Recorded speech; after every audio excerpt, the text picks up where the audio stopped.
potato and corn chowder. Prepare the ingredients.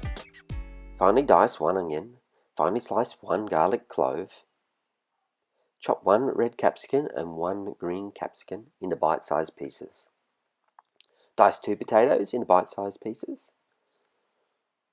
Cut the corn kernels off 4 corn cobs.